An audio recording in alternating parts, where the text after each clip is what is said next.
Hello, everybody. Hope you had a wonderful weekend. I'm so excited to share a very cool book that we have here, actually from the El Dorado Library. Mr. Arthur helped me track this down. So this is a book called Let the Children March by Monica Clark Robinson and illustrated by Frank Morrison. A very cool book that we're going to use to honor Martin Luther King Day this week. And I just want to show you some of these pieces before I get going and talking about this. I read this through and read in the back a little bit about some of the information that the author had for us before she wrote the book. So she wrote it as an afterword, which is a cool feature that sometimes authors give to us where they let us know a little bit more about the text, but I'm going to use it as kind of some information to build background knowledge for us. And we know as readers that a lot of times we need background information in order to really make sense of the text. And so I really want to share with you about this. I hope that you already have some information about Dr. Martin Luther King Jr. as well as the Civil Rights Movement and the work that he did along with a lot of other people in the Civil Rights Movement. But this book was really based on the children and teens of Birmingham, which is in Alabama, who in 1963 changed the world in ways that they could never have imagined. Dr. King later wrote, "Looking back, it is clear that the introduction of Birmingham's children into the campaign was one of the wisest moves we made. It brought a new impact to the crusade and the impetus that we needed to win the struggle." So this was really a part of the civil rights movement that I didn't have a lot of background information on, of knowing about how children and teens got involved in the civil rights movement with Dr. King and others. And the author also writes then that President Kennedy, John F. Kennedy, who was president at the time that this book takes place, went on television the evening of June 11th, just 1 month after the Children's Crusade, to call for civil rights legislation. He said, "Every American ought to have the right to be treated as he would wish to be treated, as one would wish his children to be treated." This is an interesting thing too, is to know that the children really had made the difference here in the civil rights movement. And for you guys to think about the message that this book has for you as a child now, and what the message might be that you can get for this from today's youth. One of the young marchers who took part in the events, that are described in this book said, "I want young people to know that each one has the ability to make a difference in their environment. You just have to have enough courage to evaluate the situation and stand up for what is right." So I am excited to share this story with you that's called Let the Children March, and see what it adds to your background knowledge, of the civil rights movement and how the changes that happened, kind of some new information about how those changes were made. So Let the Children March by Monica Clark Robinson.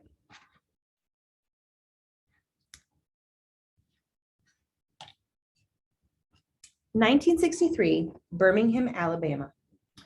I couldn't play on the same playground as the white kids. I couldn't go to their schools. I couldn't drink from their water fountains. There were so many things I couldn't do." Can you see there that it has the sign "white only" on the playground fence? "One warm spring night, my family went to church. We weren't there to have regular services. We were there to hear Dr. King speak. We were there to plan." Now, Dr. King was a reverend, a minister, so you can think about a lot of his work he did out of the church. So this narrator is saying, right, that they were there to hear Dr. King speak and there to plan. So I'm excited to see what they're planning. "He wanted to raise an army of peaceful protesters to fight for freedom. His brown eyes flashing fire and love, Dr. King told us the time had come to march."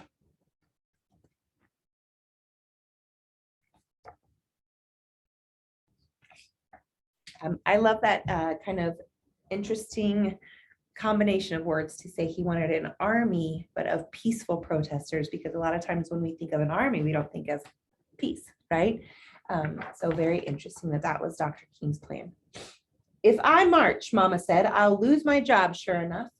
I can't march, Daddy said. I got a family to feed. The weight of the world rested on our parents' shoulders. But this burden, this time, did not have to be theirs to bear.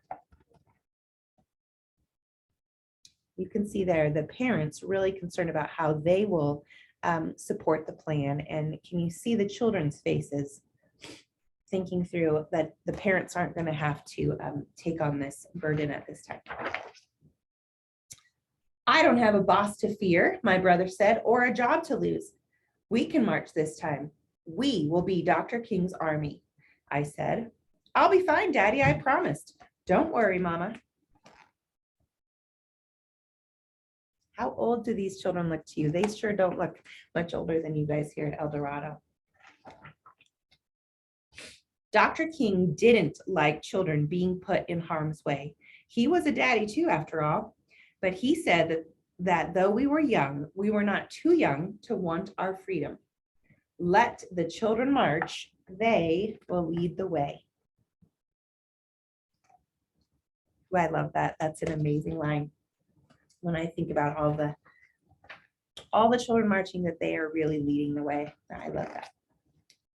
On May 2nd, a sunny Thursday, boys and girls, brothers and sisters, cousins and friends, we all met at the church, dressed in our best, feet ready. In a silence so loud that all I could hear was my racing heart, we began to walk.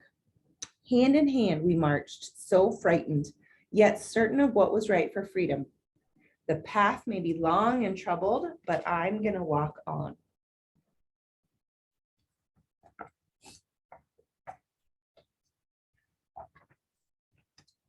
Would I be hurt? Would I be heard?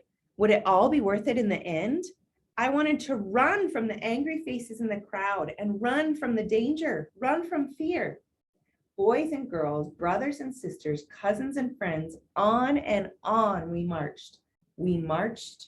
We marched, singing the songs of freedom, 1,000 strong we came. Wow, that is amazing. 1,000 students. Isn't that amazing to march? And I don't know if you can see the signs here, but it says things like better schools now, fair employment now. I can't read all the other signs, but you can see all of the rights and freedoms. No more segregation, that these brave young people were marching for. Hate dogged my heels that day, its yellowed canine teeth sharp, but courage walked by my side and kept me going. Disperse or you'll be jailed, the police shouted the first day. Disperse or you'll get wet, the police shouted the second day. Disperse or we'll release the dogs, the police shouted the third day. We did not disperse. So disperse means to like leave, to go away. We kept on marching. We wouldn't stop until things started to change. Now, this is a hard picture to see. I'm going to show you, but we can see in this picture police officers using fire hoses on the marchers and kind of setting the dogs loose onto the marchers to attack, which is what did happen.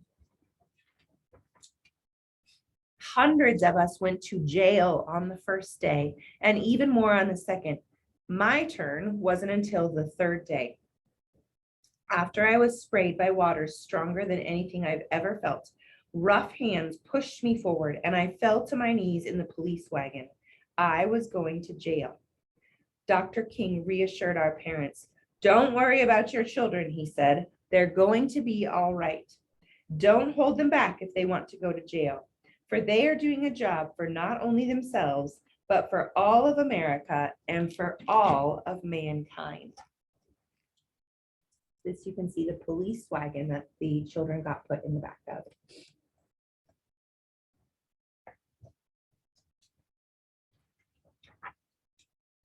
That night, crowded into a cell too small for even half of the kids, we sang, "We shall have overcome, ain't gonna let nobody turn me around, and freedom is coming."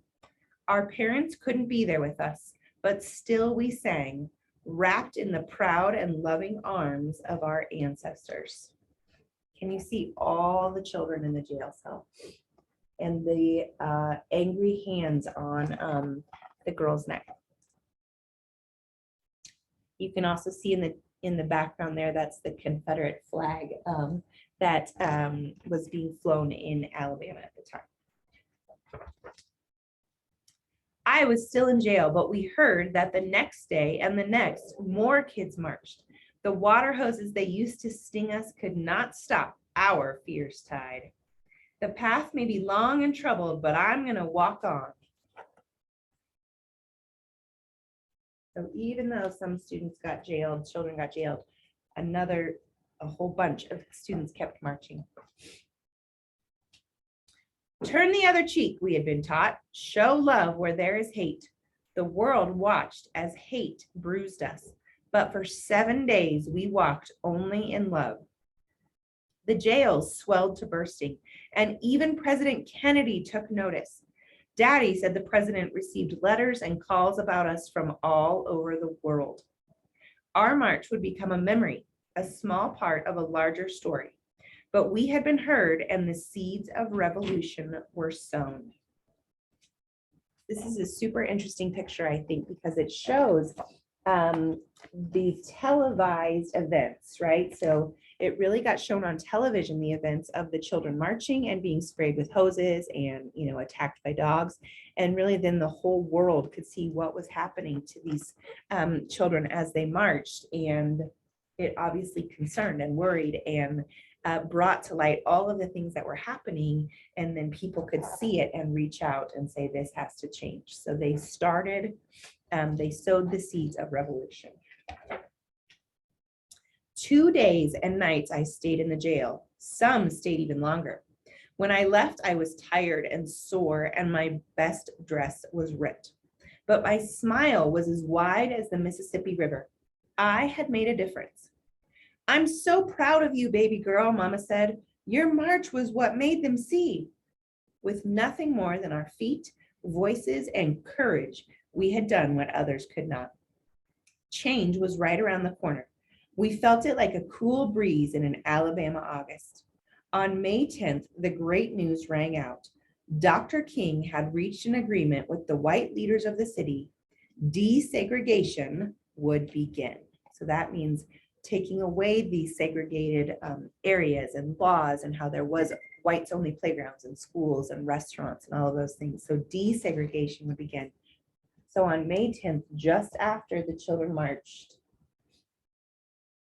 Dr. King met with the city leaders to start changing those rules. What an impact those kids had. 1 month later, I was playing on a playground I'd never been allowed to play on before. 2 months later, my family ate at a diner we'd never been allowed to eat in before. Our march made the difference. We children led the way. Singing the songs of freedom, 1,000 strong, we came. So there's that same playground now that used to have the whites only sign. It just says park now. 1,000 strong, 1,000 young people marching. Isn't that amazing? I just think that that is an amazing story of the power, right? That sometimes I know young people especially feel powerless to make any change. And this is an example of how children said we can help make change, and really did, and the impact that they had, 1,000 people. I don't know if you guys noticed how beautiful these illustrations were, but the artist, the illustrator, who is Frank Morrison, did write about watching the civil rights documentary, Eyes on the Prize, with, I'm so sorry, his parents, and cringing in his chair the first time he saw the children being sprayed by the hoses. As the years went by, he found himself re-watching the series, and now he watches it with his children. Each time he looks forward to Martin Luther King Jr.'s profound speeches And he said, Dr. King preached, if a man is called to be a street sweeper, he should sweep streets even as Michelangelo painted. I don't think I drew or approached art the same way again. It changed me.